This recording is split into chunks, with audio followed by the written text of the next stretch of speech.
David felt his chest tighten as he watched the woman who used to be his wife walk into the restaurant. She looked different. Better. Her skin glowed with happiness, her smile was genuine, and she moved with a confidence he had never seen during their 15 years of marriage. But what made his hands shake wasn't seeing her again after 2 years. It was the man beside her. The man was tall, broad-shouldered, and wore an expensive suit that fit perfectly. He had salt and pepper hair and kind eyes that never left her face. When he pulled out her chair, she laughed at something he whispered. The sound hit David like a punch to the stomach. He couldn't remember the last time he had made her laugh like that. David sat frozen at his corner table, his date chattering about something he couldn't focus on. His 25-year-old girlfriend Ashley was pretty enough, but watching his ex-wife with this stranger made him realize something horrible. He had made the biggest mistake of his life. 2 years ago, David had been so sure he was doing the right thing. He was 45, successful, and tired of feeling old.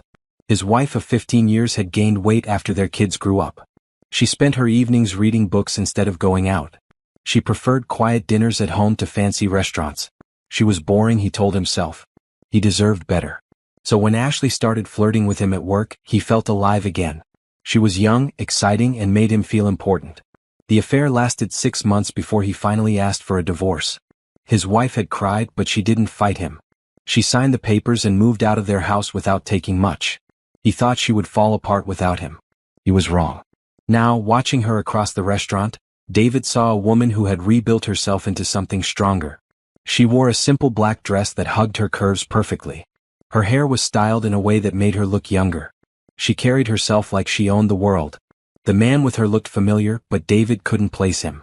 He was clearly wealthy from his clothes and watch. More importantly, he looked at David's ex-wife like she was the most precious thing in the world. Every few minutes, he would reach across the table to touch her hand. She would smile and squeeze back. David felt sick. "Are you okay?" Ashley asked, following his gaze. "You look like you've seen a ghost." "I'm fine," David lied, but his voice came out rough. Ashley turned to look at what had caught his attention. "Oh wow, she's pretty. Do you know her?" David nodded slowly. "That's my ex-wife." Ashley's eyes widened. "Really? She looks good. Who's the guy?" "I don't know," David admitted, and the words tasted bitter. As if sensing his stare, his ex-wife looked up. Their eyes met across the crowded restaurant. For a moment, time stopped. Then she smiled. Not a sad smile or an angry one. It was the smile of someone who had moved on completely. She raised her hand in a small wave, then turned back to her companion. David's chest felt tight. He couldn't breathe properly. The restaurant suddenly felt too hot, too crowded, too loud. He needed air. "I have to go," he said, standing so quickly his chair scraped against the floor. "What?" "But we just ordered," Ashley protested. "I'm sorry. I just remembered something important. Stay and eat. I'll pay for everything." He threw $200 on the table and rushed toward the exit. As he passed their table, he heard his ex-wife laugh again. The sound followed him out into the cold night air. Once outside, David leaned against his car and tried to calm down. His marriage had been good once. They had been happy in the beginning. She had supported him through law school, working 2 jobs to pay their bills. She had been there when he started his practice, celebrating every small victory. She had raised their children while he built his career. When had he stopped seeing her? When had he started taking her for granted? When had he decided that 15 years of partnership meant nothing compared to the thrill of a younger woman? David drove home to the house they used to share. Ashley had moved in 6 months ago, but it still didn't feel right. His ex-wife's touch was everywhere, even though she had taken very little when she left. The garden she had spent years perfecting. The paint colors she had chosen.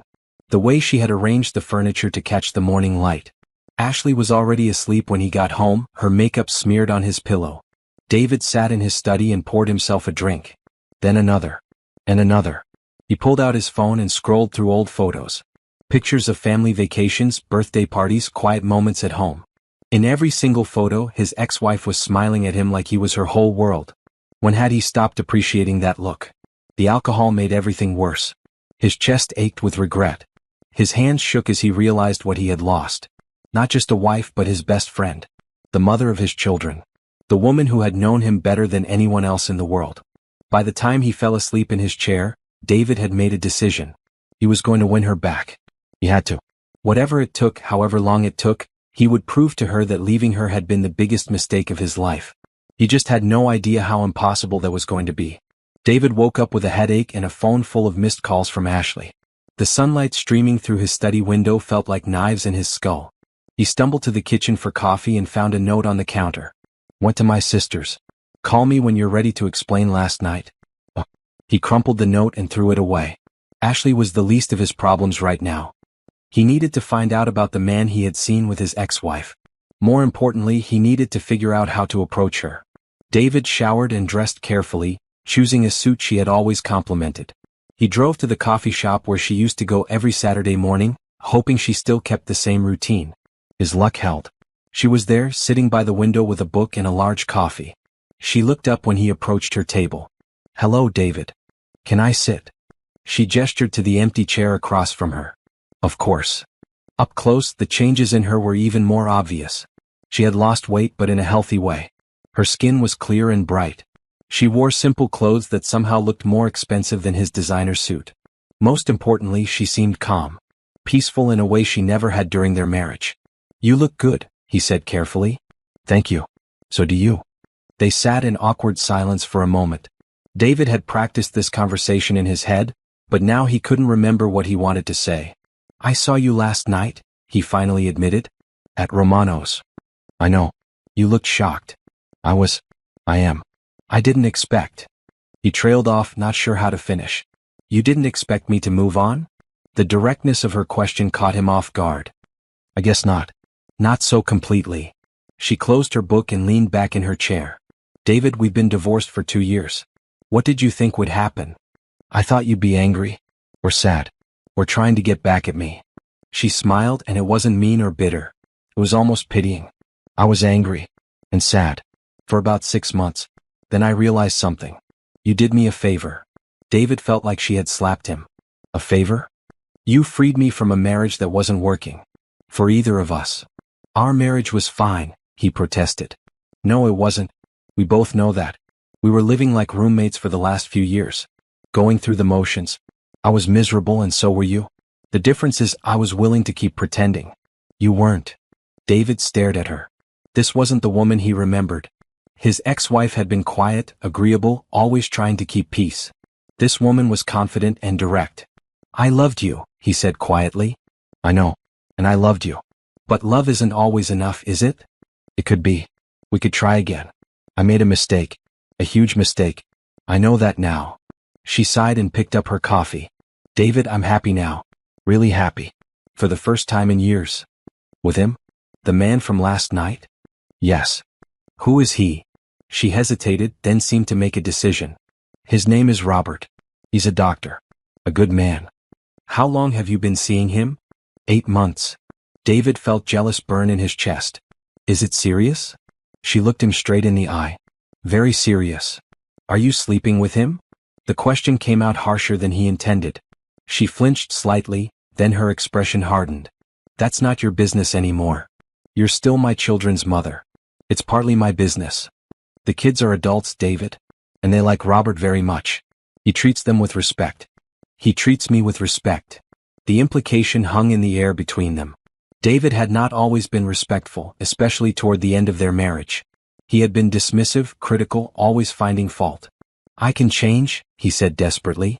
I have changed. Being without you made me realize what I lost. She shook her head sadly. You didn't lose me, David. You threw me away. There's a difference. So that's it? You won't even consider giving us another chance. I gave you 15 years of chances. Every time you came home late without calling. Every time you criticized my cooking or my clothes or my friends. Every time you made me feel like I wasn't good enough. I kept hoping you would see me again.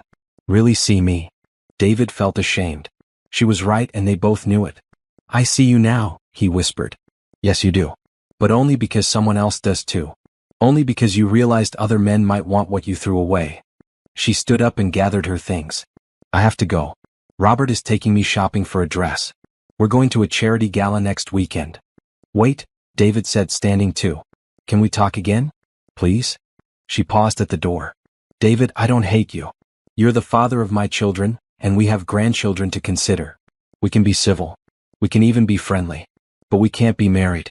Not again. I won't go backward. She left him standing there, feeling more alone than he ever had in his life. David spent the rest of the day driving around the city, thinking. He ended up at the cemetery where his parents were buried. Sitting on the bench near their graves, he remembered what his mother had told him about marriage just before she died. "Son," she had said, "marriage isn't about finding someone perfect. It's about choosing to love someone imperfect perfectly. Every single day. Even when it's hard. Especially when it's hard." He had failed at that. When loving his wife became work instead of pleasure, he had looked for someone easier to love. Someone who didn't know his flaws yet. Someone who still thought he was perfect. Now that someone was Ashley and he was already getting tired of her. She was beautiful but shallow. Fun but self-centered. She made him feel young, but she also made him feel empty. His ex-wife had been real. Complex. Sometimes difficult, but always worth the effort. She had seen all of him, good and bad, and loved him anyway. Until he made it impossible for her to keep loving him. David pulled out his phone and called Ashley. She answered on the first ring. "Are you ready to apologize?" she asked. "I'm ready to break up," he said quietly. The silence stretched so long he thought she had hung up. "What? This isn't working, Ashley. We both know it. Is this about that woman last night? Your ex-wife?" "Partly. But mostly it's about us. We don't fit." "We fit fine in bed," she said, trying to sound seductive. "That's not enough anymore. David, you're having a midlife crisis. Don't make any big decisions right now. I'm 47. This isn't a midlife crisis. This is me finally growing up." Ashley started crying, but it sounded more angry than sad. "You can't do this to me. I left my apartment for you. I gave up my life for you. You gave up a studio apartment and a job you hated. I'll help you get back on your feet. But we're done." "Fine," she spat. "But don't come crawling back when you realize what you're giving up." She hung up. David sat in the cemetery until the sun started to set, then drove home to pack Ashley's things. Ashley was gone by the time David got home from work the next day. She had taken her clothes and left his house key on the kitchen counter, along with a note calling him several names he deserved. David crumpled it up and threw it away without reading it completely. For the first time in months, the house was quiet. Really quiet. David walked through the rooms, seeing them with new eyes. This had been a home once. He and his ex-wife had bought it when their youngest was 10. They had spent weekends painting rooms and planting gardens. She had sewn curtains for every window. He had built shelves for her books. Now it felt like a museum of his mistakes. David opened a bottle of wine and sat on the back porch. The garden was overgrown. His ex-wife had always kept it perfect, with flowers blooming from spring through fall. Without her care, it had turned wild. Weeds choked the roses she had planted. The vegetable patch was empty except for a few stubborn tomato plants. His phone rang. The caller ID showed his daughter's name. "Hi, sweetheart. Dad, are you okay?" Ashley called me. She was really upset. David sighed. He should have known Ashley would reach out to his kids. "We broke up. She said you dumped her out of nowhere. She said you're obsessed with Mom." Ashley is dramatic. "But yes, we broke up." His daughter was quiet for a moment. "Dad, can I ask you something?" "Of course." "Do you regret divorcing Mom?" The question hit him like a physical blow. "Why would you ask that?" "Because you've seemed miserable for 2 years. Even with Ashley. And Mom seems happier than I've ever seen her." David closed his eyes. "Your mother is seeing someone." "I know. Robert. He's really great, Dad. The kids love him. He comes to soccer games and school plays. He remembers everyone's birthdays. Last week he helped Tommy with his science project." Each word felt like a knife. Those were things David should have been doing. Things he used to do before he got too busy with work and his own selfish wants. "How serious are they?" he asked, dreading the answer. "Pretty serious. Mom is really happy. She laughs all the time now. She's taken up painting again." "Did you know she wanted to be an artist before she met you?" David didn't know that. In 15 years of marriage, his ex-wife had never mentioned wanting to be an artist. How many other dreams had she given up for him? "She's taking classes at the community college," his daughter continued. "Her paintings are actually really good. Robert bought her a whole art studio set up for her apartment." He bought her art supplies? A whole studio. Easels, canvases, professional paints, everything. Mom cried when she saw it. Happy tears though. She said no one had ever supported her dreams like that before. The implication was clear. David had never supported his ex-wife's dreams because he had never bothered to learn what they were. "Dad, are you there?" "I'm here." "I know the divorce was hard on everyone. But maybe it was for the best. You and Mom are both happier now, right? David wanted to laugh at the irony. His daughter thought he was happier. Everyone probably thought he was happier. The successful lawyer who traded his boring wife for a young, pretty girlfriend. Living the dream. Except he wasn't happy. He was more miserable than he had ever been. Dad. I have to go, sweetheart. We'll talk soon. David hung up and poured another glass of wine. Then another. By the time he went to bed, the bottle was empty and his head was spinning. He dreamed of his ex-wife. Not the woman he had seen in the coffee shop, confident and glowing. He dreamed of the woman she used to be when they were young. They were in their first apartment, dancing in the kitchen while dinner cooked. She was laughing, her arms around his neck, looking at him like he hung the stars. I love you, Dream Wife said. I'll always love you. I love you too, Dream David replied. Forever. David woke up with tears on his face. The next few weeks fell into a pattern. David went to work, came home to his empty house, and drank wine while looking at old photos. He started driving by his ex-wife's apartment building, hoping to catch a glimpse of her. He never saw her, but twice he saw Robert's car in the parking lot. An expensive BMW that probably cost more than David made in 6 months. David looked up Robert online. Dr. Robert Chin, cardiovascular surgeon at the city's best hospital. Graduated from Harvard Medical School. Volunteer work with children's charities. Recently widowed after 30 years of marriage. The man was perfect. Successful, kind, handsome in a distinguished way. Everything David wasn't. David started following them. Not in a stalking way, he told himself. He just wanted to understand what she saw in Robert. He needed to know what he was competing against. They went to art galleries and classical concerts.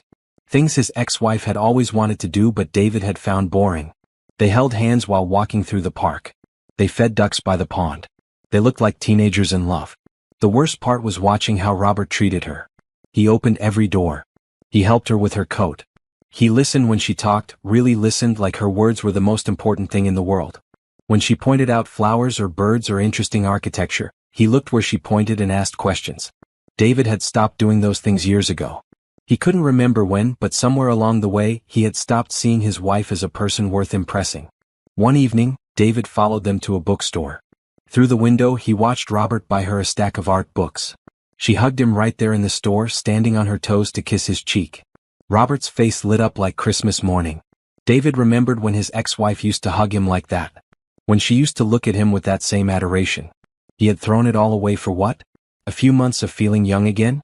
That night, David called his ex-wife. She answered on the third ring. Hello, David. I need to see you. Please. Just to talk. She sighed. David, we've been through this. I know. But I can't let this go. I can't accept that we're really over. We are really over. Because of him? Because of Robert? No. Because of you. Because of us. Because we don't work anymore. We could work. I could change. I have changed. Have you? Or are you just panicking because you see me with someone else? David was quiet because she was right. David, I cared about you for 15 years. I worried about your health, your happiness, your career. I put your needs before mine so many times I forgot what my needs even were. I don't want to do that anymore. I wouldn't ask you to. Yes, you would. Because that's who you are. You need to be the center of someone's universe. Robert doesn't need that. He wants a partner, not a servant. I want a partner too. No, you don't. You want someone who makes you feel important without requiring you to do the same for them. You want someone who gives without expecting to receive. David felt angry because she was right and the truth hurt. So you're just going to marry him? The words came out before he could stop them. There was a long pause. Maybe, she said finally. If he asks. And if he does ask? I'll probably say yes. David felt like he couldn't breathe. You'd marry him after 8 months when you knew me for 20 years? I knew the man you used to be 20 years ago. The man you became isn't someone I want to marry again. She hung up. David sat in his empty house and realized he had lost her completely. Not just lost her, he had driven her away. He had taken her love and twisted it into something that hurt her. He had made her small when he should have helped her grow. Now she was growing anyway just without him. David threw himself into work, taking every case that came his way. If he stayed busy enough, he could almost forget about the mess he had made of his life. Almost. But even his work felt empty now. He had built his practice to provide for his family. Now his children were adults who barely called, and his ex-wife was being provided for by someone else. Someone better. 3 weeks after their last phone call, David was leaving the courthouse when he saw them again. His ex-wife and Robert were coming out of the jewelry store across the street. She was looking down at her left hand, and even from a distance, David could see her smile. His heart stopped. Robert had proposed. She was engaged. David stood frozen on the courthouse steps, watching the woman he had thrown away celebrate her engagement to another man. Robert lifted her off her feet and spun her around. People on the sidewalk smiled at them, strangers caught up in their obvious joy. David felt nauseous. That night he called his son. "Dad? It's kind of late." "I know. I heard about your mother. The engagement." His son was quiet for a moment. "She called you?" "No. I saw them coming out of the jewelry store." "You were watching them?" David realized how that sounded. "I was leaving the courthouse. I saw them by accident." "Dad, you can't keep doing this to yourself." "Doing what?" "Torturing yourself. Mom is happy. Really happy. You should be glad for her." "I am glad," David lied. "When's the wedding?" "They haven't set a date yet. Probably next spring." David closed his eyes. "Next spring. Less than a year away. Dad, are you okay?" "I'm fine. I should go." "Wait, Dad. I know this is hard, but you need to move on. Find someone who makes you happy." "Your mother made me happy." "No, she didn't. Not at the end. You guys were miserable together. I hated coming home because the tension was so thick. You barely talked to each other. You criticized everything she did. She walked on eggshells around you." David wanted to argue, but he couldn't. His son was right. "Robert makes her laugh," his son continued. "Like really laugh. Deep belly laughs. I don't remember you ever making her laugh like that." "I used to. Maybe. But not for a long time." After they hung up, David sat in his study with a bottle of whiskey. He looked at the photos on his desk. Professional headshots, pictures with clients, awards from the Bar Association. Nothing personal. When had his life become so empty? He opened his laptop and started typing an email to his ex-wife. Then deleted it. Started again. Deleted it again. He must have written and deleted 20 different messages before finally settling on something simple. "I heard about your engagement. Congratulations. You deserve to be happy." He sent it before he could change his mind. She replied an hour later. "Thank you. That means a lot." David stared at her response for a long time. She was being kind. Even after everything he had put her through, she was still kind to him. It made him hate himself even more. The next morning, David woke up on his study floor with an empty whiskey bottle beside him. His head felt like it was splitting open. He called in sick and spent the day drinking coffee and trying to figure out what to do with his life. He could keep wallowing. He could drink himself into oblivion. He could try to sabotage his ex-wife's relationship. Or he could try to become the man she deserved to marry, even if it was too late for him to be that man for her. David chose the last option. He started with therapy. Dr. Sarah Martinez was a no-nonsense woman in her 50s who didn't let him make excuses for his behavior. "You want to know why you cheated on your wife?" she asked during their third session. "Because I was selfish and stupid?" "That's part of it. But the deeper reason is that you stopped doing the work." "What work?" "The work of loving someone. Marriage isn't a destination, David. It's a journey. Every day you have to choose to love your partner. You have to choose to see them, really see them. You have to choose to put their needs alongside your own." "I thought I was doing that." "No, you thought love should be effortless. When it started requiring effort, you decided the marriage was broken instead of realizing you had stopped trying." Dr. Martinez made him keep a journal. She made him write down 3 things he appreciated about his ex-wife every day. Things he had taken for granted during their marriage. The way she remembered everyone's favorite foods and cooked them when they visited. How she never complained when he worked late, even though it meant she ate dinner alone. The way she supported his career by managing everything at home so he could focus on work. How she made their house feel warm and welcoming for their children's friends. The way she never spoke badly about him to their kids, even when he probably deserved it. Her patience with his mother, who had never liked her but whom she had cared for during her final illness anyway. The list went on and on. Pages and pages of kindnesses he had ignored while focusing on her flaws. "Why are you doing this?" Dr. Martinez asked after reading his journal. "Because you told me to." "No. Why are you really doing this?" David thought about it. "Because I want to understand what I lost." "And what did you lose?" "Everything that mattered." Dr. Martinez nodded. "Now we're getting somewhere." The therapy helped, but it didn't make the pain go away. If anything, understanding his mistakes made them hurt more. He had been given something precious and broken it through neglect and selfishness. Meanwhile, his ex-wife's happiness seemed to grow every day. David heard about it through their children. Robert had taken her to Paris for their engagement trip. She had started selling her paintings at a local gallery. She was taking French cooking classes. She had joined a book club and made new friends. Everything she had wanted to do during their marriage but never had the time or confidence to try. David realized Robert wasn't just loving her, he was helping her become the person she was meant to be. David had held her back. Not intentionally, but through his constant need to be the center of attention. His need for her to revolve around him instead of finding her own orbit. 6 months into therapy, Dr. Martinez asked him a question that changed everything. What would you do if you could go back and change things? I'd appreciate her more. I'd support her dreams. I'd be a better husband. No, David.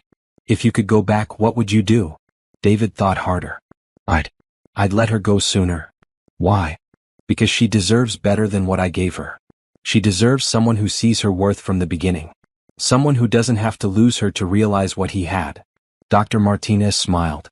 That's the first truly unselfish thing you've said about your ex-wife. David felt something shift inside him. A weight lifting. For the first time since seeing her with Robert, he felt something other than jealousy and regret. He felt love. Real love. The kind that wants the other person to be happy, even if it means being happy without you. David's perspective began to change gradually. Instead of driving by his ex-wife's apartment, he started volunteering at the animal shelter where she had always wanted to volunteer but never had time because she was too busy taking care of his needs. Instead of following her and Robert, he started taking painting classes at the same community college where she studied art.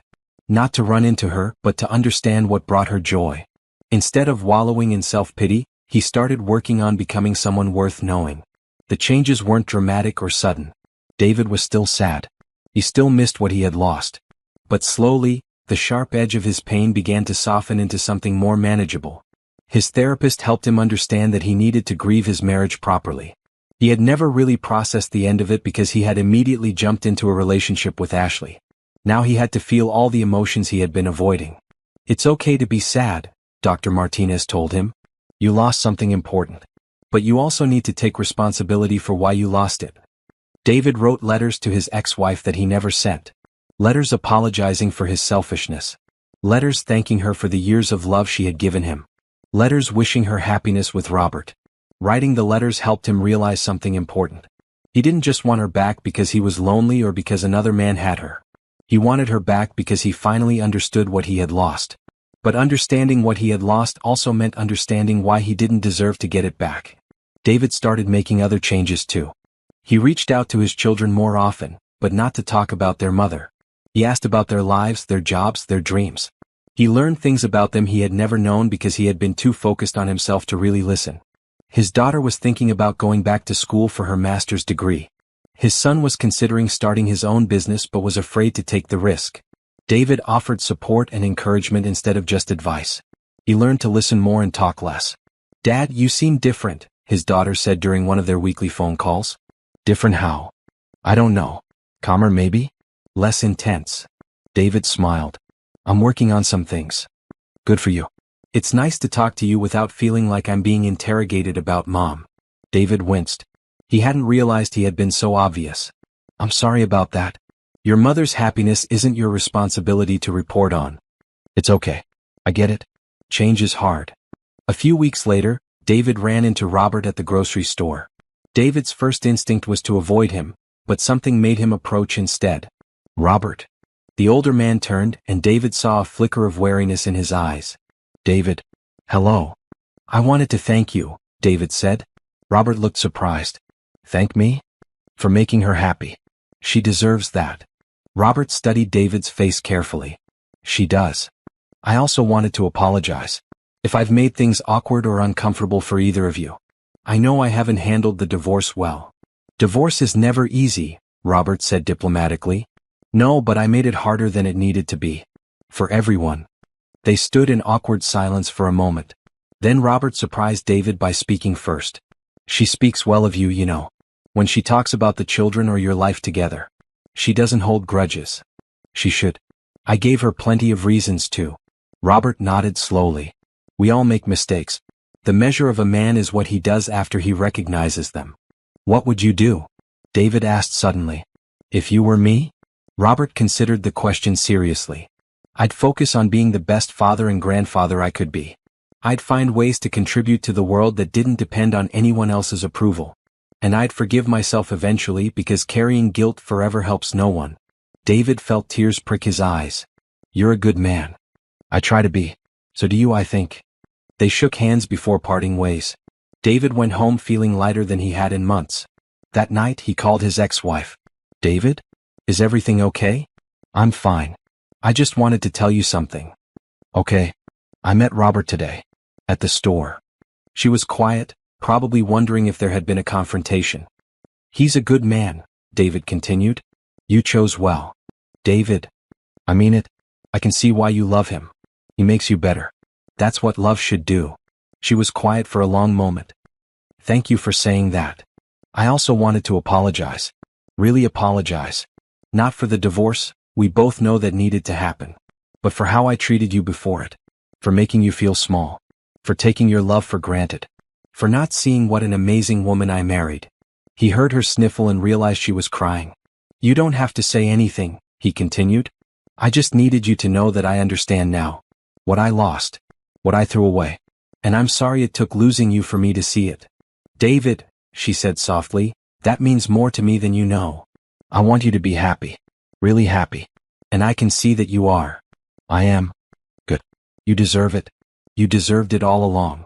After they hung up, David felt something he hadn't felt in years. He poured himself a glass of wine, just one, and sat on his back porch. The garden was still overgrown, but tomorrow he would start working on it. Not to impress anyone or to recreate what his ex-wife had built. Just because it needed tending and he had time to tend it. For the first time since his divorce, David felt like he might be okay. Spring arrived early that year and with it came the wedding invitations. David stared at the elegant cream envelope with his name written in beautiful calligraphy. Inside was an invitation to his ex-wife's wedding to Robert, set for the first Saturday in May. David's first reaction was pain. Sharp and immediate. But it passed quickly, replaced by something unexpected. Pride. She had invited him to her wedding. After everything he had put her through, she still cared enough about their shared history to include him in this moment. He RSVP'd yes immediately. The next few weeks passed quickly. David bought a new suit, got a haircut, and prepared himself mentally to watch the woman he had loved marry someone else. It wasn't easy, but he had learned to sit with difficult emotions instead of running from them. His children were surprised by his calm acceptance. Are you sure you're okay with this? His daughter asked over lunch. I'm sure. Your mother deserves a beautiful wedding day. I won't be the one to ruin it. But doesn't it hurt? David considered the question honestly. Yes, but not in the way it used to. Now it hurts like missing someone you love, not like losing something you own. His daughter looked confused by the distinction, but David understood it perfectly. For most of his marriage he had treated his wife like a possession. Something that belonged to him, existed for him, reflected on him. Now he was learning to love her as a separate person with her own needs and dreams. The week before the wedding, David made a decision that surprised even him. He called Robert. David? Is everything all right? Everything's fine. I wondered if we could meet for coffee. Before the wedding. Robert was quiet for a moment. Of course. When works for you. They met at a quiet cafe downtown. Robert looked nervous, probably expecting some kind of dramatic confrontation. David understood his concern. I want to give you something, David said, pulling out a small wrapped box. Robert looked confused but accepted it. Inside was a simple gold bracelet with a small charm. It was her grandmother's, David explained. She wore it on our wedding day for her, something old. I kept it after the divorce, which wasn't fair. She should have it for your wedding. Robert held the bracelet carefully. This is very thoughtful. There's something else. I know this might sound strange, but I want to tell you about her. Things that might not come up naturally. Things that make her happy. Robert leaned forward, listening intently. She hates roses but loves wildflowers. She cries at sad commercials but claims she doesn't. She's afraid of spiders but will rescue them instead of killing them. She makes the best chocolate chip cookies in the world, but only when she's happy. When she's sad, she burns everything. Robert smiled. She made me cookies last week. They were perfect. Good. That means she's really happy. David paused, then continued. She loves thunderstorms. She'll sit by the window and watch them for hours. She has a scar on her left shoulder from when she fell off her bike as a kid. She's self-conscious about it, but it's shaped like a crescent moon and it's actually beautiful. Why are you telling me this? Because I want you to love her better than I did. I want you to see all the little things that make her special. I want you to notice when she gets quiet because she's thinking about something important. I want you to remember that she gives her whole heart when she loves someone, and that heart has been broken before. Robert's eyes were serious. I would never hurt her. I know. I can see it in how you look at her. But David, loving someone isn't just about not hurting them. It's about helping them grow. It's about seeing who they could become and supporting that person. Is that what you wish you had done? David nodded. Among other things. I made her smaller so I could feel bigger. Don't do that. Robert reached across the table and shook David's hand. Thank you. For trusting me with this. And for trusting me with her. Take care of her dreams, David said. She has so many dreams she never got to chase. That conversation marked a turning point for David. He realized he could choose what his divorce meant. He could let it be a story of failure and regret, or he could let it be a story of growth and second chances. Not second chances for him and his ex-wife, but second chances for both of them to find the happiness they deserved. The day before the wedding, David's ex-wife called him. I wanted to thank you, she said, for the bracelet. Robert told me you gave it to him. It belongs with you. And for what you told him. About me. David felt embarrassed. I hope I didn't overstep. You didn't? It was sweet. It made me realize something. What's that? You did see me, David. During our marriage. Maybe not at the end, but you saw me once. The real me. David felt tears threaten. I saw you. I just forgot to keep looking. We both made mistakes. I stopped showing you who I was too. I got tired of feeling like I had to earn your attention. You never had to earn anything. I was just too stupid to realize what I had. We weren't right for each other anymore. But we were right once. That counts for something. It counts for everything, David said softly. I'm glad you're coming tomorrow. Me too. David? I hope you find someone who sees you the way Robert sees me. You deserve that too. After she hung up, David sat in his garden and looked at the flowers he had planted. They weren't as beautiful as the ones his ex-wife had grown, but they were his. He was learning to create beauty instead of just appreciating what others created. Tomorrow he would watch the woman he had loved marry someone else. It would hurt, but it would also be beautiful. He would witness her happiness, and that happiness would be partly his gift to her. By letting her go, by learning to love her without possessing her, he had helped make her joy possible. That night, David slept peacefully for the first time in 2 years. The wedding was perfect. David had known it would be because his ex-wife had always been good at creating beautiful moments. But seeing her in her wedding dress, radiant with happiness, still took his breath away. She had chosen a simple but elegant gown that made her look like a goddess. Her hair was swept up with small white flowers woven through it. She carried wildflowers instead of roses, just as David had told Robert she would prefer. She was absolutely glowing. David sat in the back with their children and grandchildren. He watched Robert's face as his bride walked down the aisle, and he saw the same wonder he had felt 23 years ago when he had married her. The difference was that Robert's wonder looked like it would last forever. The ceremony was small and intimate, held in the garden of a historic mansion. Robert had written his own vows, and David found himself wiping away tears as he listened. Sarah, Robert said, and David realized he had never thought of his ex-wife as anything but his ex-wife, or the mother of his children.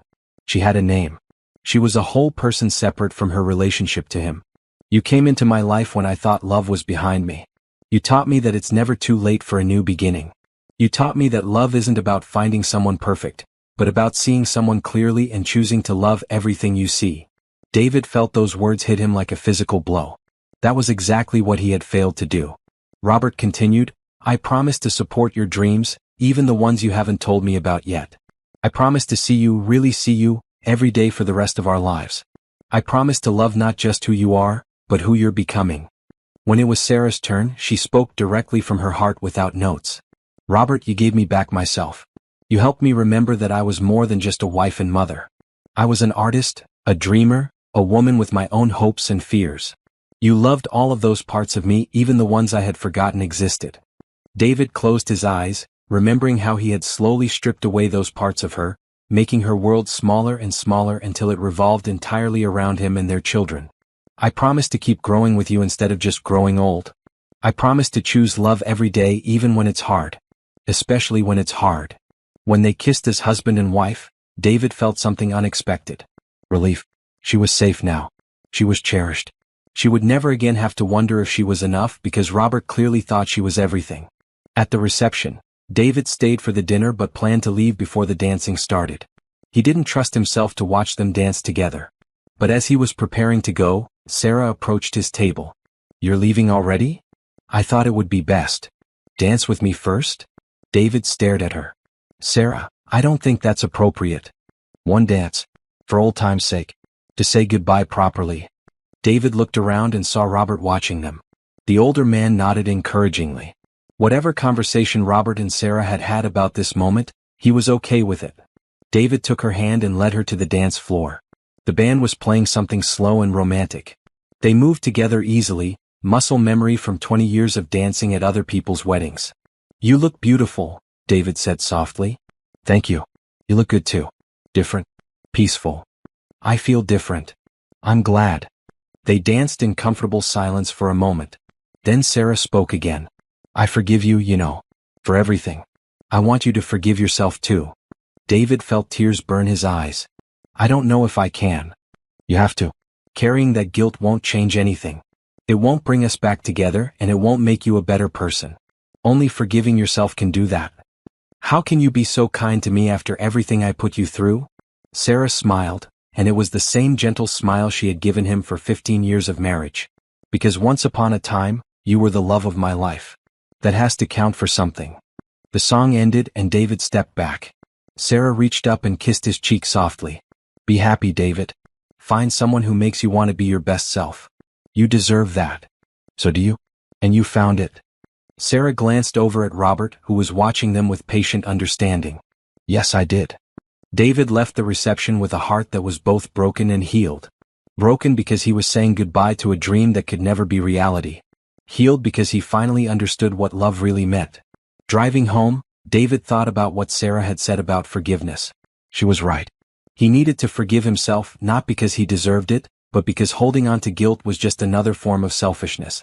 It kept him focused on his own pain instead of learning from his mistakes. That night, David wrote one last letter to Sarah. This one he planned to send. Dear Sarah, thank you for today. Thank you for letting me be part of your happiness instead of shutting me out because of my mistakes. Thank you for the dance, for the forgiveness, and for showing me what grace looks like. Watching you marry Robert was one of the hardest and most beautiful things I've ever experienced. Hard because I finally understood what I lost. Beautiful because I could see how much you deserve the love he gives you. I want you to know that I'm okay. Really okay. For the first time in years, I'm not angry or bitter or desperate. I'm sad sometimes, but it's a clean sadness. Like missing something precious instead of resenting something stolen. I'm going to take your advice about forgiving myself. I'm going to work on becoming someone worthy of the love you once gave me, even if I never get the chance to love someone that way again. Be happy, Sarah. Be gloriously, completely happy. You've earned it. With love and respect, David. He mailed the letter the next morning, then went to work in his garden. The roses he had planted were starting to bloom. They weren't as perfect as the ones Sarah used to grow, but they were his own creation. That had to be enough. 6 months after the wedding, David's life had settled into a new routine. He worked less and lived more. He had dinner with his children once a week. He volunteered at the animal shelter every Saturday morning. He took a cooking class and discovered he actually enjoyed making meals instead of just eating them. Most importantly, he had learned to be alone without being lonely. The house that had felt like a mausoleum now felt like a home again. He had redecorated it slowly, removing the pieces that reminded him too much of his marriage and replacing them with things that reflected who he was becoming. David was in his garden one October morning when his phone rang. It was his daughter. Dad, are you sitting down? I'm kneeling in the dirt planting bulbs. What's wrong? Nothing's wrong. Something's right. Really right. David sat back on his heels. Tell me. Mom's pregnant. David felt the world tilt. What? She's pregnant. 12 weeks. They just told the family last night. David couldn't speak. His ex-wife was 44 years old. Robert was 52. They were having a baby. Dad? Are you there? I'm here. I'm just surprised. I know. We all are. But they're so happy, Dad. I've never seen Mom so excited about anything. David tried to process this information. Sarah was going to have another baby. With Robert, they were starting a family together. How are you feeling about it? His daughter asked carefully. David considered the question honestly. How was he feeling? Shocked, certainly. A little jealous that Robert got to experience having a child with Sarah when their own children were grown. But underneath those feelings was something else. Joy. He was happy for them. I think it's wonderful, he said, and meant it. Really? Really? Your mother always wanted more children. I was the one who said 2 was enough. That was true. After their son was born, Sarah had talked about having another baby. David had been focused on his career and worried about money. He had convinced her to wait, then convinced her they were too old, then convinced her their family was complete. Another dream of hers he had crushed without even realizing it. She's going to be a great mother, David said. Again. She is. And Robert is already buying baby books and researching cribs. He's like a kid at Christmas. David smiled despite himself. He could picture Robert researching everything obsessively, wanting to be the perfect father. The man who had given Sarah art supplies would probably buy their baby the best of everything. Give them my congratulations, David said. You could give them yourself. They're having a little celebration dinner this weekend. Family only. But Dad, you're still family? David felt his throat tighten. After everything, they still considered him family. I don't want to impose. You wouldn't be. Mom specifically asked me to invite you. That evening, David called Sarah. She answered on the second ring, sounding breathless and happy. David, did you hear our news? I did. Congratulations.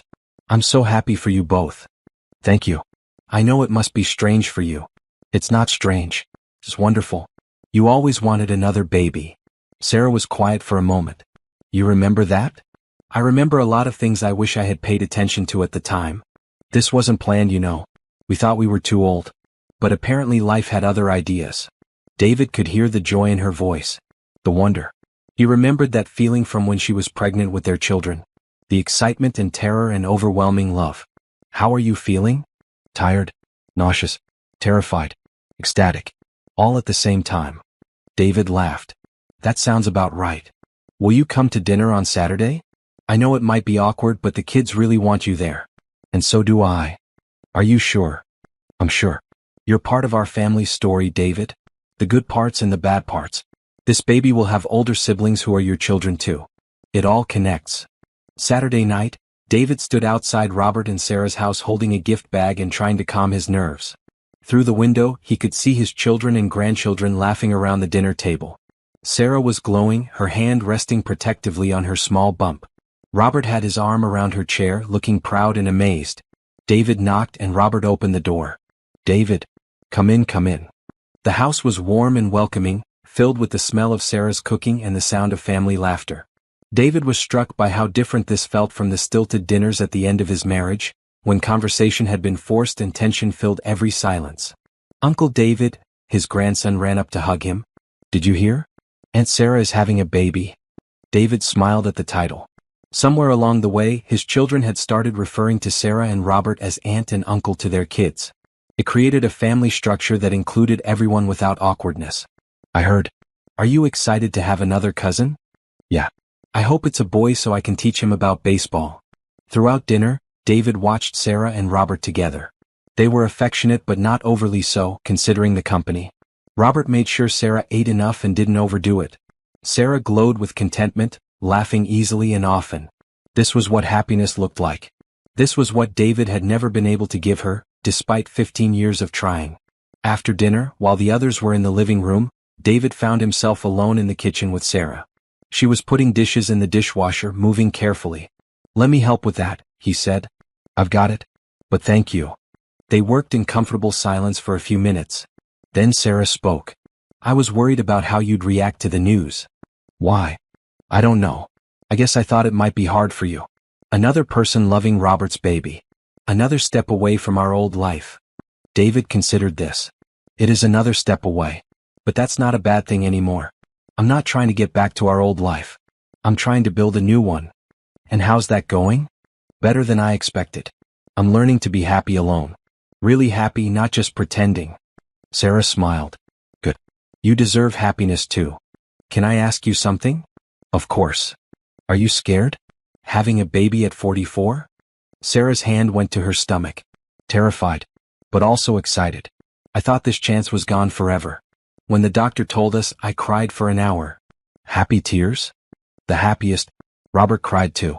We both thought we were too old for this kind of surprise. David felt a pang of something that wasn't quite jealousy. Longing maybe. He would never have another chance at this kind of beginning. But that was okay. His children were grown and wonderful. His grandchildren adored him. He had love in his life, even if it wasn't romantic love. You'll be a wonderful mother, he said. Again. I hope so. It's been a long time since I had a baby. It's like riding a bike. You never forget. Sarah laughed. That's what Robert says. Although he's reading every parenting book ever written just in case. Of course he is. He's going to be such a good father. He talks to my belly every night. Tells the baby about his day, about how much he loves mommy, about all the things they're going to do together. David felt his chest tighten with emotion. That's beautiful. It is. I never thought I'd have this again. A partner who's truly excited about every part of our life together. The words weren't meant to hurt, but they did. Because David knew he had never been that partner for her. Even when their children were born, he had been excited but also worried about money, career, responsibility. He had never just been purely joyful about creating life with the woman he loved. I'm glad you found him, David said, and meant it completely. Later, as David was leaving, Sarah walked him to his car. Thank you for coming tonight. It meant a lot to have you here. Thank you for including me. I know it would be easier not to. Your family, David. Complicated family, but family nonetheless. David got in his car but rolled down the window. Sarah? When the baby comes, if you need anything. I know I don't have the right to offer, but if you need help or support or just someone to hold the baby so you can shower, I'm here. Sarah's eyes filled with tears. That means more than you know. Driving home, David realized something had shifted again. For months, he had been learning to let go of Sarah. Tonight, he had learned something different. He had learned to love her in a new way. Not as an ex-husband who wanted her back, but as someone who genuinely wanted her happiness and was willing to support it however he could. It felt like the final piece of healing he had been waiting for without knowing it. Winter passed quietly. David heard updates about Sarah's pregnancy through their children and the occasional text message.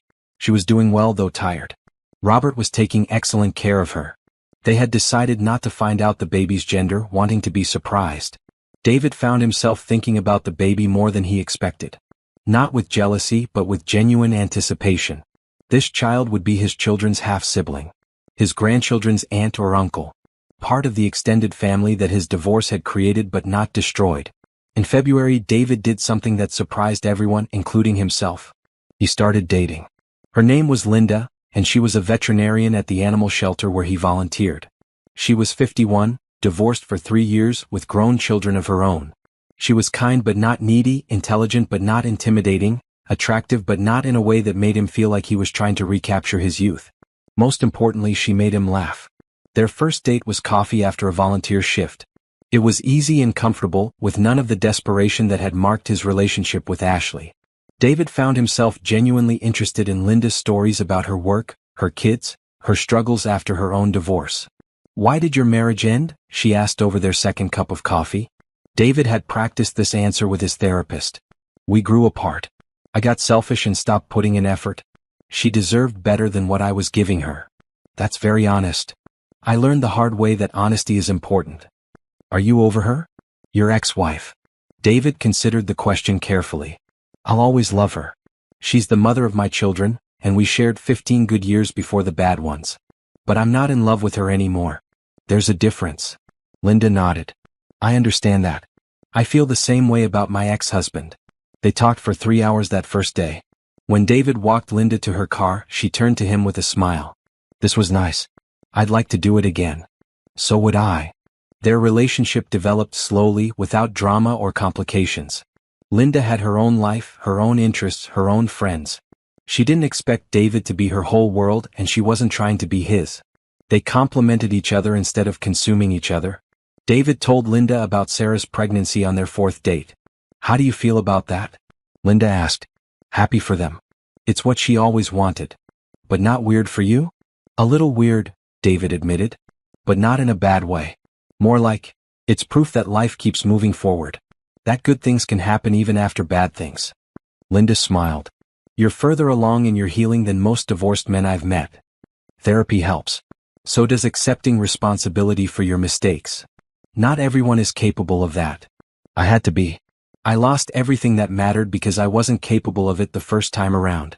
In March, David introduced Linda to his children. They liked her immediately, which both surprised and relieved him. His daughter pulled him aside after dinner. She's really nice, Dad. Different from Ashley. Very different. She makes you seem more like yourself. Like who you used to be before everything got complicated. David hugged his daughter. I'm trying to be better than who I used to be. I think you're succeeding. A week later, Sarah went into labor 3 weeks early. David got the call at 2 a.m. from his son. Dad, it's happening. Mom's at the hospital. The baby's coming. David sat up in bed, instantly awake. Is she okay? She's fine. Robert's with her. We're all heading to the hospital now. Do you want me to come? There was a pause. Do you want to come? David thought about it. Did he want to be there when Sarah gave birth to another man's child? The answer surprised him. Yes, I do. Then come. Room 314 at St. Mary's. David threw on clothes and drove to the hospital. The waiting room was full of family. His children, his grandchildren, Robert's adult children from his first marriage, various cousins and friends. Everyone was excited and nervous. Robert appeared in scrubs, looking exhausted but ecstatic. It's a girl, he announced. 8 pounds 2 ounces. Sarah's doing great. The room erupted in cheers and congratulations. David hung back, not sure what his role was in this moment. But Robert spotted him and came over. Thank you for coming, Robert said, shaking his hand. Thank you for letting me be here. Sarah asked for you specifically. She said the family wouldn't be complete without you. David felt his eyes water. After everything he had put her through, Sarah still considered him family. An hour later they were allowed to visit 2 at a time. David waited until everyone else had gone, then knocked softly on Sarah's door.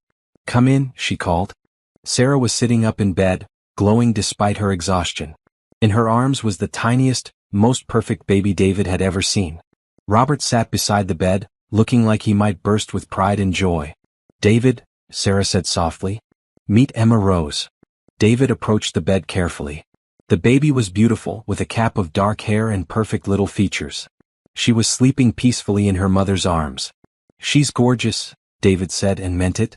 Would you like to hold her? Sarah asked. David looked at Robert, who nodded encouragingly. Sarah carefully transferred the baby to David's arms. Emma stirred slightly but didn't wake. Holding Sarah's daughter, David felt something unexpected. Not jealousy or regret but pure joy. This tiny person was part of his extended family. His children's sister. His grandchildren's aunt. She was beautiful and loved and wanted, and that was all that mattered. She's perfect, David whispered. Robert's already planning her college fund, Sarah said with a tired laugh. And her wedding, Robert added. I figure I have 18 years to save up and prepare to hate whatever boy she brings home. David laughed. It goes by faster than you think. He handed Emma back to Sarah, who gazed down at her daughter with wonder. Thank you for being here, Sarah said. It means a lot that you wanted to be part of this. Thank you for letting me be part of it. David stayed for a few more minutes, then left the new family to rest. In the hospital parking lot he called Linda. How did it go? She asked. It was beautiful. Complicated, but beautiful. Are you okay? David thought about the question. I'm more than okay. I'm grateful. Grateful? That I got to be there. That Sarah still considers me family. That something so good could come from something that started so badly. You sound different. Happy. I'm happy. Really, truly happy. Driving home, David realized Linda was right. He was different. The man who had destroyed his marriage would have been consumed with jealousy tonight. He would have made Sarah's joy about his own pain. Instead, he had been able to celebrate with her family because he had learned to love without possessing. It had taken him 2 years to get to this point. 2 years of therapy, self-reflection, and hard work to become someone capable of loving unselfishly. But sitting in that hospital room, holding Sarah's daughter and seeing her happiness, David knew it had been worth every difficult moment. He was finally free. Free from resentment, from regret, from the desperate need to undo what couldn't be undone. He was free to love the people in his life without conditions, without expectations, without the need to own their hearts. For the first time since his divorce, David felt like he had something to offer someone. Not his neediness or his desperation or his guilt, but his genuine affection and support. He had something to give Linda that wasn't poisoned by his past mistakes. He was ready to love again. Not to replace what he had lost, but to build something new with the man he had become.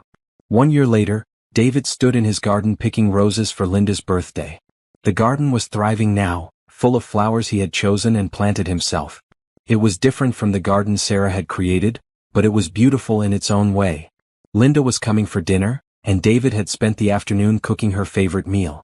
He had learned to cook over the past year, taking classes and practicing until he could create something worthy of someone he cared about.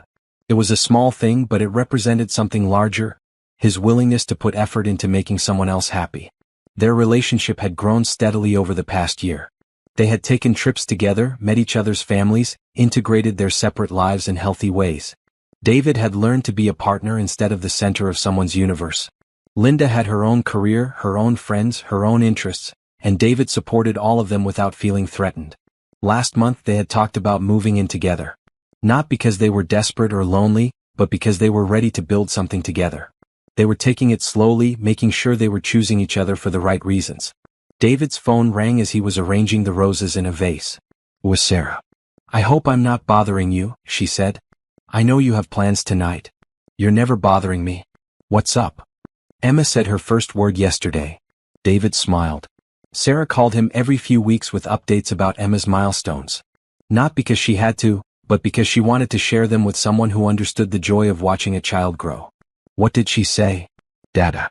Robert cried for 10 minutes. David laughed. Of course he did. That man cries at commercial. Happy tears. Always happy tears. David could hear Emma babbling in the background. At 13 months old, she was walking and getting into everything.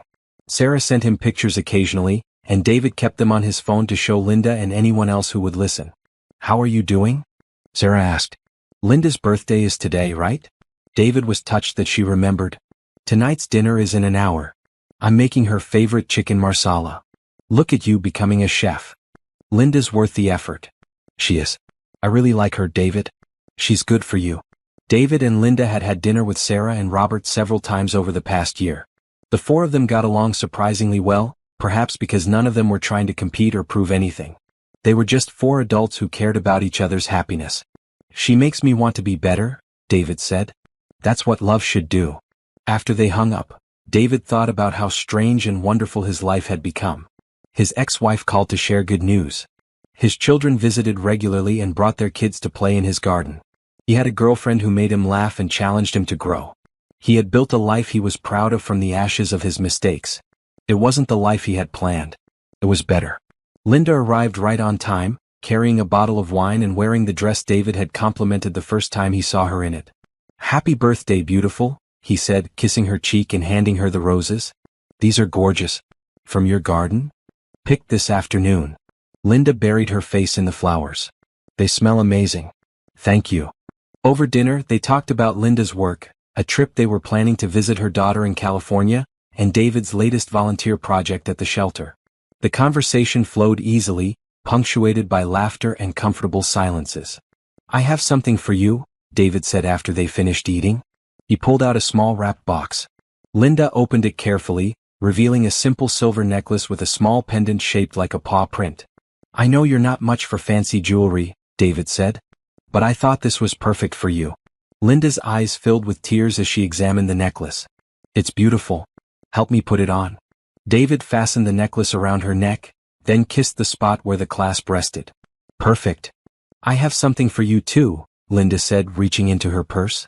She handed him an envelope. Inside was a card with a picture of a puppy on the front. "Open it," she said. Inside, Linda had written, "David, you've taught me that it's never too late for a new beginning. I love the man you've become and I love the life we're building together. Will you make it official and move in with me?" David looked up at her, surprised. "Are you proposing to me?" "I'm proposing that we take the next step. I'm ready if you are." David felt his heart race. Not with panic or fear, but with excitement. He was ready. More than ready. "Yes," he said, pulling her into his arms. "Absolutely yes." They held each other for a long moment, both laughing and crying at the same time. "I love you," David said, meaning it in a way he hadn't understood before. Not desperate love or possessive love, but the kind of love that wanted the other person to flourish. "I love you too," Linda replied. All of you. Even the broken parts that taught you how to be whole. Later that evening, as they sat on David's back porch planning their future together, David's phone buzzed with a text from Sarah. Saw on Emma's baby monitor that she took 3 steps today. Robert missed it because he was at work, but I got it on video. Hope your dinner with Linda was wonderful. You deserve all the happiness in the world. David showed the message to Linda, who smiled. She's a good woman. She is. I was too stupid to see it when it mattered. But you see it now. That's what matters.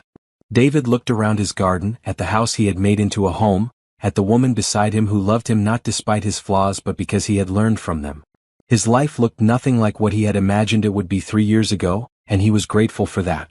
He had lost everything that he thought defined him: his marriage, his sense of himself as a good husband, his belief that he deserved love without earning it. In losing those things he had found something better. He had found out who he really was when stripped of his selfishness and pride.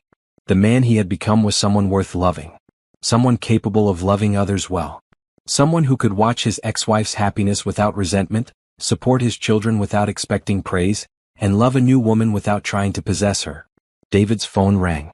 It was his son. Dad, I wanted to tell you something before you hear it from someone else. What's wrong? Nothing's wrong. Something's right. I asked Jessica to marry me tonight. She said yes. David felt pure joy flood through him. His son was getting married. His family was growing again. That's wonderful. I'm so happy for you both. Thanks, Dad. We want you to walk Jessica down the aisle. Her father passed away last year, and she said you've been like a father to her. David felt tears prick his eyes. I'd be honored. There's something else. We want to ask Sarah and Robert to be in the wedding party too. Jessica loves Sarah, and Robert has been like a mentor to me. Is that okay with you? 3 years ago, the idea of his ex-wife and her new husband being part of his son's wedding would have destroyed David. Now it filled him with warmth. It's more than okay. It's perfect. We're all family. After he hung up, Linda squeezed his hand. Good news? The best news. My son is getting married and he wants all of us to be part of it. Me, Sarah, Robert, you if you're willing. I'd love to be there. David looked up at the stars beginning to appear in the evening sky. 3 years ago, he had been a broken man sitting in this same spot, drinking too much and drowning in regret. He had thought his life was over because his marriage had ended. Now he understood that his life had actually begun the day his marriage ended. Not because the marriage was bad, but because losing it had forced him to become someone better. Someone capable of real love instead of selfish need. His ex-wife had found the love she deserved with Robert. His children were building their own happy lives. He had found love again with Linda, but this time he was worthy of it. The revenge his ex-wife had gotten wasn't dramatic or cruel. She hadn't destroyed his career or turned his children against him or made his life miserable. Her revenge had been much more devastating and perfect. She had gotten happy. She had built a beautiful life without him, showing him exactly what he had thrown away and proving that she didn't need him to be complete. She had been kind to him throughout his healing process, which somehow made it hurt more than if she had been angry. Her kindness had shown him what real love looked like, love that wanted the best for someone even when they had hurt you. But the most perfect part of her revenge was that it had made him better. By refusing to take him back, by moving on completely, by showing him what he had lost, she had forced him to grow into someone worthy of love. David had collapsed when he first saw her with Robert. Not physically but emotionally. His whole sense of himself had crumbled when he realized what he had given up. That collapse had been necessary. It had cleared away all the lies he told himself about what love meant and what marriage required. Now, sitting in his garden with Linda's hand in his, planning a future built on respect and genuine affection instead of need and possession, David was grateful for that collapse. It had been the beginning of everything good in his life. Sarah's revenge had been perfect because it wasn't really revenge at all. It was just her refusing to be small anymore, refusing to make herself less so that he could feel like more. She had chosen to bloom after he tried to keep her in the shadows, and her blooming had forced him to find his own light. The phone rang one more time. It was Sarah again. I'm sorry to bother you twice in one night, but I wanted to tell you something. What's that? Robert and I were talking tonight about how grateful we are for the family we've all built together. This weird, complicated, beautiful family that includes ex-spouses and new partners and babies and grown children and everyone in between. David smiled. It is pretty weird. But it works. And I wanted to thank you. Thank me? For becoming someone we could build this with. For doing the work to be better. For letting me be happy without trying to destroy it. I know that wasn't easy. David felt his throat tighten. Thank you for showing me what I needed to become. We all helped each other become better. That's what family does. After she hung up, David sat quietly for a long moment. Linda had gone inside to clean up the dinner dishes, giving him space to process the emotions of the evening. David thought about the journey that had brought him to this moment. The pain of losing Sarah, the humiliation of realizing his own selfishness, the hard work of therapy and self-reflection, the slow rebuilding of relationships with his children, the careful process of learning to love Linda without repeating his mistakes. It had been the hardest thing he had ever done, but also the most important. He had learned that real love wasn't about finding someone perfect to complete you. It was about becoming someone worthy of love and then choosing to love someone else perfectly, with all their flaws and complications. Sarah had taught him that lesson by refusing to accept anything less. Her revenge had been to demand that everyone in her life, including him, rise to their best selves. She had created a family where everyone was challenged to grow, supported when they struggled, and celebrated when they succeeded. David had thought losing her was the end of his story. Instead, it had been the beginning of the best chapter of his life. Linda returned with 2 glasses of wine and sat beside him. Penny, for your thoughts? I'm thinking about how lucky I am. Lucky. To have lost everything. To have had to rebuild from nothing. To have learned what love really means before it was too late to love someone right. Linda leaned against his shoulder. Your ex-wife is a smart woman. Why do you say that? She knew exactly how to get the best revenge on a man who took her for granted. What's that? Linda smiled and kissed his cheek. She became so happy without him that he had no choice but to become happy without her too. Everyone wins. David laughed, realizing Linda was absolutely right. Sarah's revenge had been perfect because it had made everyone better. She had won by refusing to lose herself, and in doing so, she had given everyone around her permission to find themselves too. As the stars grew brighter above them, David held Linda close and felt grateful for every mistake that had led him to this moment. His ex-wife had gotten her revenge, and it was the most beautiful, devastating, perfect revenge imaginable. She had gotten so happy that he had no choice but to get happy too. And they all lived better than they ever had before.